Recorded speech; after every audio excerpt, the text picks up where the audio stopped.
What's going on, YouTube? This is your boy Wanzo coming back to you with another video. Guys, I spoke to the crypto watchdogs a little bit ago, and they wanted me to make a video on this here. Basically, what it is it's them, because a lot of people have been asking, you know, who are the crypto watchdogs, and and are they, just a bunch of scammers, or or what the fuck's going on here? We don't really know who the hell they are. Well, they decided to make this little presentation here, basically giving you their code names, because it ain't really their real names, but it's kind of so I guess you can put a name to them, I guess. You can't really do this kind of thing and expose who you really are. You know what I mean? You have to have, like, code names or nicknames or whatever. So I'm just gonna kind of go over this here real quick. First, they start off with a they want to take a look. For a lot of people that don't know, because most people do know, but some don't. They give a little brief thing here on Bitcoin. You know how Bitcoin was created in 2009. It was the first cryptocurrency, and out of that was born a tremendous ecosystem of cryptos that we have now, that are well over 1,500 different cryptocurrencies out there. So that's basically what they go through here on this first paragraph. And you can kind of read over that on your own. And yeah, so they also go in here into why did we invest in Bitconnect, and why did it really end.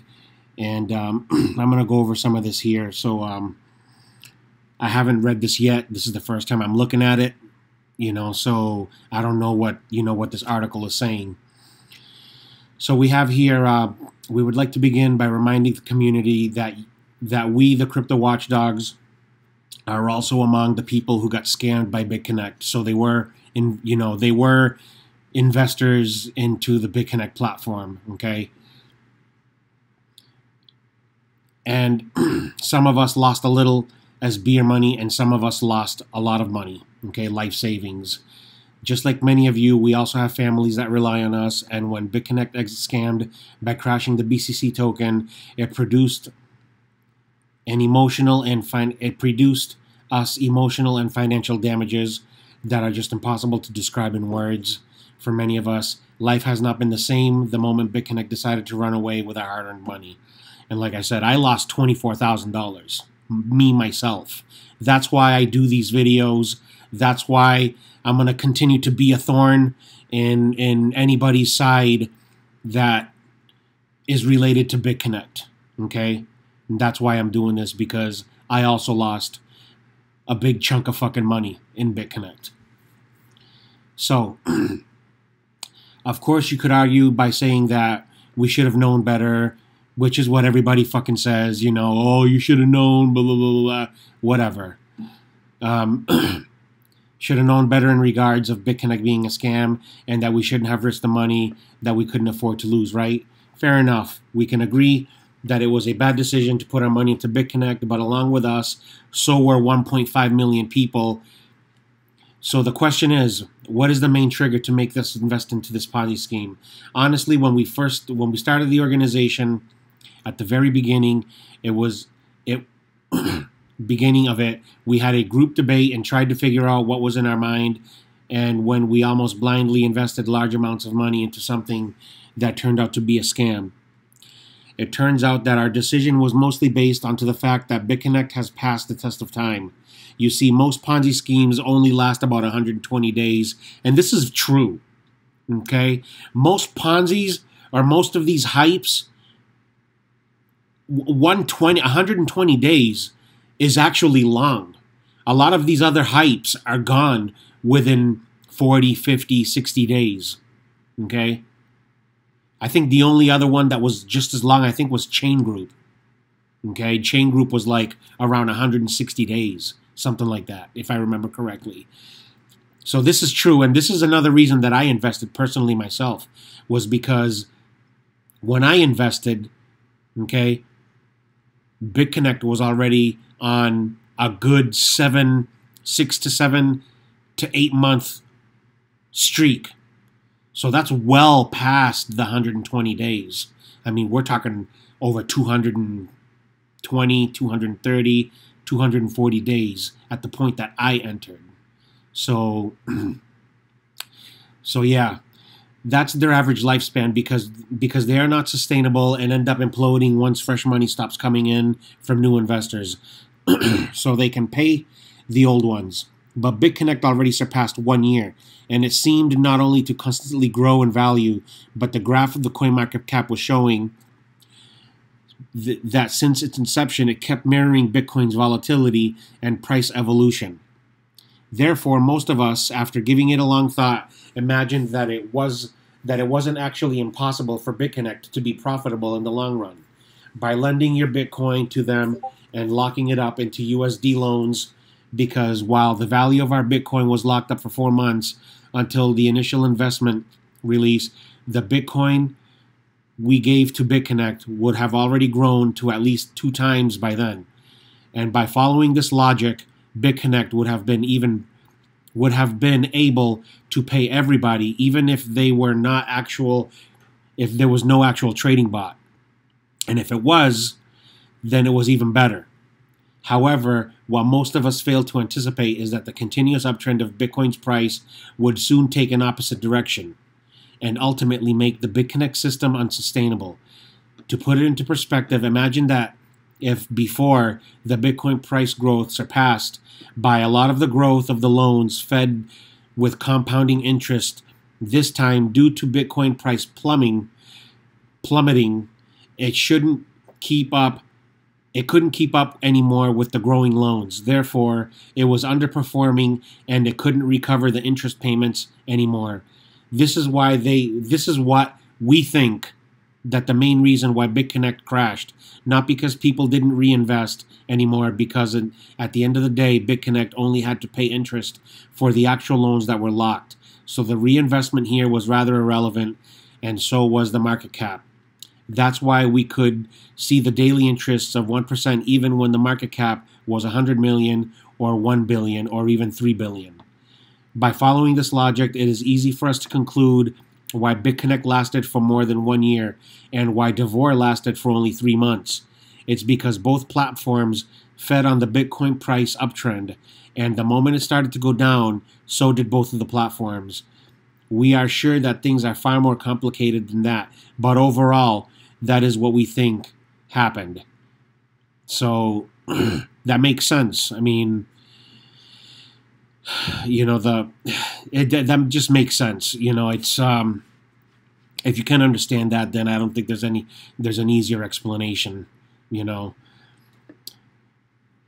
Bitconnect have a financial means to pay us all back, or did they just end the lending program and just want to keep the money? So basically here they're saying is that, when the platform shut down, did Bitconnect have the resources to pay us back in BTC?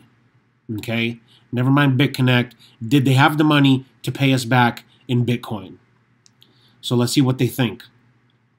It is hard to ignore the fact that Bitconnect actually had the necessary financial means to pay all of its investors in BTC. And the logic behind this is that since 2016, we kept giving Bitconnect our precious Bitcoin and locked our Bitcoin's value into a USD loan for 4 months. That's if you went for the $10,010 loan. If you didn't go for a $10,010 loan, then it was obviously longer. Okay, up to 180 weeks. Was it 100? No, 180 days. That's what I'm sorry. 180 days, I think. Was it 180? Damn, I don't even fucking remember. Yeah, I think it was something like that, like 180 or maybe 200 days. As we told you, the BTC value multiplied by 23 times from 2016 until the end of 2017 by over 20 times. even if you cut all the interest payments on a daily basis, plus company expenses, there would have been plenty of money to pay us all back. Remember, at the end of the loan, you would have received your capital back, not the BTC's current value, but the value BTC had when you lent it, which every single time was a lot lower than the current value. So yes, we believe that since its inception, based on our calculations and providing an average number, we believe that from the start until the exit scam, Bitconnect managed to gather around 10 billion USD in pure profits. Why did they choose to pay us? Why did they choose to release the loans in BCC and trigger a panic sale that crashed the coin instead of just paying us BTC? Well, the answer is sad but simple, because they could. If they would have chosen to pay people back their loans in USD BTC value, nobody would have had a problem with them. And most likely due to that, most of the people would have reinvested into their future projects due to the trust being gained during a moment of crisis. If Bitconnect would have chosen this path mentioned above, not only would they have kept their 1.5 million investors' loyalty, but they would have attracted a lot more new ones. But they were greedy, and they wanted to keep all the hard-earned money and imagined they will get away with it. That's why they are launching their next exit scam, BitConsent, and with basically a more sophisticated version of Bitconnect, just as Bitconnect was a more sophisticated version of Crypto 888 Octacoin, which I made a video about that. If you haven't seen that, go back and check it out. Sadly, this vicious cycle will keep going until we put an end to it and take down not only Bitconnect, but all the scam artists out there that are trying to poison the crypto space with their dodgy investment schemes. And us, the crypto watchdogs, and me, are ready to do exactly that, provided that we have the community support. So far, we have gathered mountains of evidence of Bitconnect. We have uncovered the owner of Bitconnect. We are going to send all this intel to over 300 law enforcement agencies around the world, and we are also making preparations to start the biggest class action lawsuit in the history of the crypto space. Some people said that if there were no scams out there, we wouldn't even exist. We want to address this statement by saying, yes, you are right, but there are scams out there, and there are many more coming. So unless the governments from all these countries create a sort of crypto police department, we are the best shot at keeping the crypto space safe from scammers. Therefore, if you want us to be able to protect you from upcoming scams, we really need you to support. We really need you support to continue operating 10 to 12 hours a day, because this kind of activity takes time, maybe more than a regular job. Therefore, we need your financial support to continue operating and to further expand our operations in exposing other scams like Devore and other scams that you want us to check out before investing your hard-earned money into it. And like I said earlier, in my other videos, if you wanna donate, they have the $10, $100, and $1,000, and each package has its own set of perks, including an airdropping of the Justice token. So, if you wanna do that, then there's the Justice coin airdrop, and feel free to do that. So let's go over here and check out who's who. Okay. All right, so meet the team. Our entire organization is almost 200 members, from which 30 of them are actively supporting us with running our operations on a daily basis. Some of us are highly skilled in this unique field of activity, while others are still learning the basics from us, and we are doing our best to teach them. We are a big and united family, always there to support and motivate each other. Many of our members entered our organization with their mindset and soul destroyed by the financial loss of Bitconnect caused to them, but we lifted them from the ground, took them under our wings, and gave them the means to fight back. And with that being said, meet the leading members of the Crypto Watchdog family. So first we have here is Mr. D. He's the founder and leader of the Crypto Watchdogs. Over 20 years of IT background, strong web design, SEO, online marketing skills, actively researches data and cyber skill exploits, over 10 years in sales and marketing sector, personal development and negotiation techniques. He's a blockchain technology enthusiast. He's also a semi-professional poker player. His favorite book is The Art of War by Sun Tzu. And his favorite quote is, "A man's worth is no greater than his ambition," by Marcus Aurelius. El Consigliere, personal advisor to the crypto watchdog leader. He's the voice of reason behind Mr. D, at times gets exasperated and needs some mental coaching. Expert trader in financial instruments, having 30 years of experience in the market. For the past year, he's been trading cryptos also. He's an active developer of new crypto trading techniques. He's a strategic management expert. After being robbed by Bitconnect, he developed a certain taste for exposing scam artists, likes to go undercover to gather intel, and he's very passionate in bringing justice to our cause.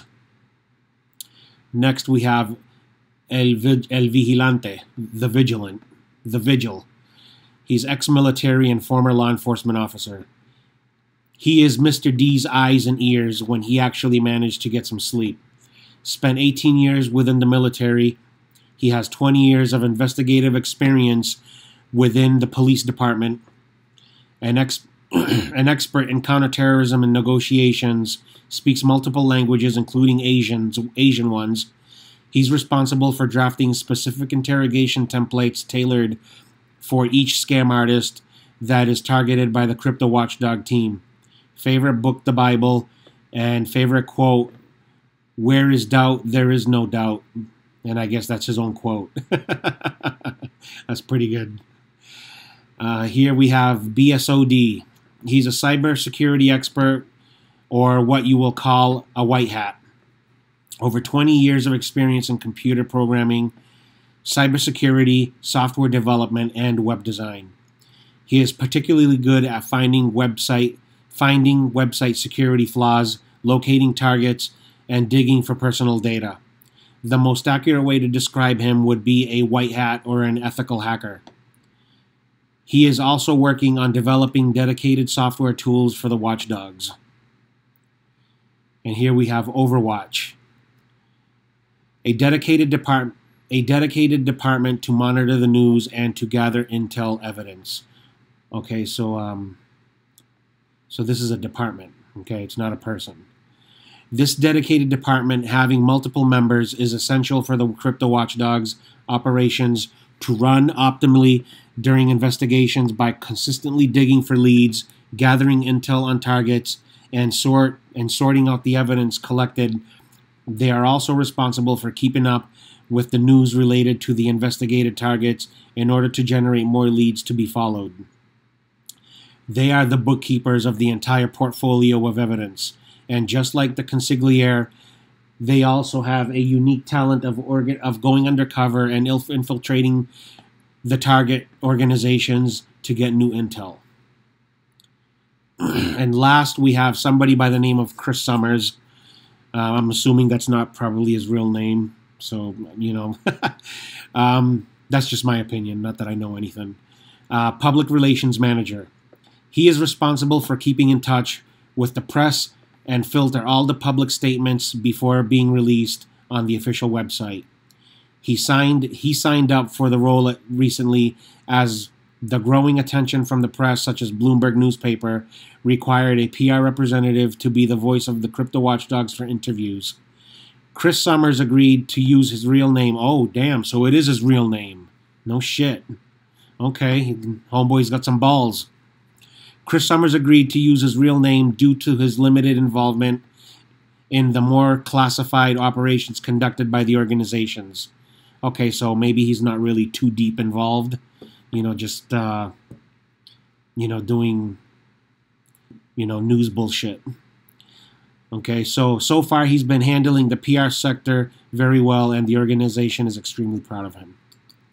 So, right here we have the leading members, okay, of the crypto watchdogs, okay, and You know, the only one that's using the real name is Chris Summers, and everybody else, I mean, is obviously, you know, code name or a nickname, because of their involvement is probably pretty deep.